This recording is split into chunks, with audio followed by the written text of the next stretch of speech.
मैं जानता हूं तुम कुछ डरावनी कहानियां सुनना चाहते हो, तो आज मैं तुम्हें एक ऐसी कहानी सुनाने जा रहा हूं जो मेरे साथ घटित हुई थी। ये एक ऐसी रात थी जब मैंने जीवन में पहली बार महसूस किया कि दुनिया में कुछ ऐसे रहस्य होते हैं जिन्हें शब्दों में नहीं रखा जा सकता। यह कहानी उस समय की है जब मैं और मेरे कुछ दोस्त एक छोटे से गांव में घूमने गए थे। उस गांव में एक पुरानी कब्रिस्तान थी जिसके बारे में गांव वाले कहते थे कि वहां रात के समय अजीब घटनाएं घटती हैं। कहते हैं वहां एक बूढ़ी महिला का भूत बसा हुआ है जो हर रात लोगों को डरा देती है। लेकिन हम सब इस बात को मजाक समझकर चलते चलते कब्रिस्तान के पास पहुंच गए थे। मैं तुम्हें बता दूं, मैं भी उस समय उन सभी डरावनी बातों पर यकीन नहीं करता था। एक अजीब सा उत्साह था मन में, जैसा कुछ अनोखा अनुभव करने की चाहत थी।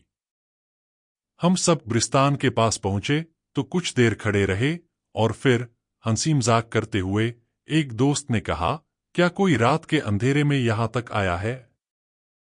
हम सब में से कोई भी इस कब्रिस्तान के अंदर जाने के लिए तैयार नहीं था, लेकिन हम जोश में थे, तो आखिरकार हमने ठान लिया कि हम अंधेरे में उस कब्रिस्तान में चलेंगे।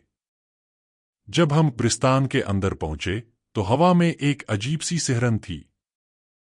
चांद की हल्की सी रोशनी थी जो पुराने मकबरे और कब्रों पर पड़ रही थी। पूरे माहौल में एक सन्नाटा था, जैसे समय थम गया हो। तभी हमें महसूस हुआ कि कुछ ठीक नहीं है। हवा में एक ठंडक थी और आसपास के पेड़ मानो कोई आवाज निकालने के लिए तैयार थे। हमने आपस में बात की और तय किया कि हम सब थोड़ा और अंदर जाएंगे। जैसे जैसे हम अंदर बढ़े, वहां की हवा और भी ठंडी होती जा रही थी। तभी अचानक हमें एक बहुत धीमी, खौफनाक आवाज सुनाई दी। यह आवाज जैसे किसी महिला की चीख जैसी थी, लेकिन बहुत दूर से। हम सभी चौंके और थोड़ी देर के लिए चुप हो गए। मैंने सुना था कि उस कब्रिस्तान में एक बूढ़ी महिला की आत्मा है जो हर रात चीखती है और अगर कोई उसे सुन ले तो वह उन्हें अपने पास बुला लेती है। परंतु मैं इसे सिर्फ एक गांव की अफवाह मानता था। लेकिन इस बार मैंने यह अफवाह सच होते हुए महसूस किया। हम सभी थोड़ा और आगे बढ़े। तभी अचानक एक कब्र के पास खड़े खड़े मेरी नजर उस कब्र पर पड़ी जिस पर एक पुरानी और मलिन सी मिट्टी का टुकड़ा रखा हुआ था। कुछ अजीब था उस कब्र के पास। अचानक मेरे दोस्त ने कहा, क्या तुम देख रहे हो? वह कब्र की ओर देखो। मैंने चौंकते हुए अपनी नजर उस दिशा में डाली और वहां वह बूढ़ी महिला खड़ी थी। उसका चेहरा झुर्रियों से भरा हुआ था और उसकी आंखें पूरी तरह से सफेद हो चुकी थीं। उसकी आंखों से एक डरावनी सी चमक निकल रही थी, जैसे वह हमें अपने पास बुला रही हो। उसकी आवाज अब और जोर से सुनाई देने लगी, जैसे वह किसी गहरी खाई से निकलकर हम तक पहुंच रही हो। हम सभी डर के मारे कांप रहे थे। मेरी घबराहट इतनी बढ़ गई थी कि मैं खड़ा भी नहीं हो पा रहा था। तभी उस महिला ने धीमे से कहा, तुमने मेरे आराम में खलल डाला है।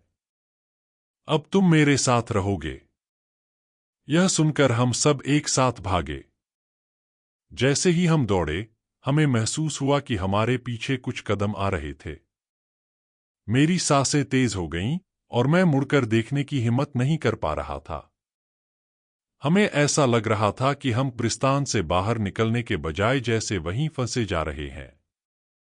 पैरों में हल्की सी लड़खड़ाहट हो रही थी और हम बिना किसी दिशा के बस दौड़े जा रहे थे। फिर अचानक एक दर्दनाक चीख के साथ हमारी राह रुक गई। मैंने पीछे मुड़कर देखा तो वह महिला हमारे ठीक सामने खड़ी थी और उसकी आंखों में जो चमक थी वह और भी तेज हो गई थी। उसकी आंखों में गुस्सा और एक अनकहा दर्द था, जैसे वह हमसे कुछ चाहता हो। तुम कहाँ जा रहे हो? उसकी आवाज अब और गहरी और खौफनाक हो चुकी थी। तुम्हें जाने नहीं दूंगी। हम सब पूरी तरह से हड़बड़ी में थे, लेकिन फिर अचानक मुझे एक ख्याल आया। मैंने अपने दोस्तों से कहा, क्यों न हम सब मिलकर उसे चुनौती दें? हम उसे खुद अपनी शर्तों पर हराए। इस विचार ने जैसे मेरे अंदर एक नई ताकत भर दी। मैंने आवाज दी, अगर तुम सच में हमारी राह में खड़ी हो, तो आओ, हमें रोक कर दिखाओ।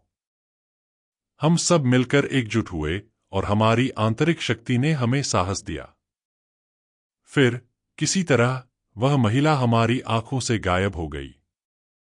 जैसे उसने हमारी चुनौती को स्वीकार किया और तुरंत हमें छोड़ दिया। हम कब्रिस्तान के बाहर पहुंचने में सफल रहे, लेकिन तब तक हमारी सांसें इस घटना से इतनी भारी हो चुकी थीं कि हमें लगा जैसे हम सच में किसी भूतिया शक्ति से टकरा आए थे। अब तक हम कब्रिस्तान से दूर आ चुके थे, लेकिन मैं पूरी रात सो नहीं पाया। उस महिला के चेहरे का भयावह रूप और उसकी आंखों की चमक मुझे बार बार याद आ रही थी। हम सबने उस रात एक कसम खाई कि हम कभी भी किसी अजनबी जगह पर रात नहीं बिताएंगे और कभी भी भूतिया अफवाहों को हल्के में नहीं लेंगे। आज भी जब मैं उस घटना को याद करता हूं, तो एक सिहरन सी दौड़ जाती है। और मुझे आज भी विश्वास है कि कब्रिस्तान में जो कुछ हुआ, वह केवल एक भूतिया कहानी नहीं थी, वह सच में हुआ था। तुम भी ध्यान रखना, जब कभी कोई कहे कि वहां भूत प्रेत रहते हैं, तो उसकी बातों को हल्के में मत लो। कभी कभी हमारे सामने ऐसी चीजें होती हैं जिनका कोई तार्किक जवाब नहीं होता। तो यह थी मेरी सच्ची भूतिया कहानी। तुम सोच सकते हो कि यह सब डर के कारण था, लेकिन मुझे आज भी यकीन है कि उस रात जो कुछ भी हुआ, वह सच था।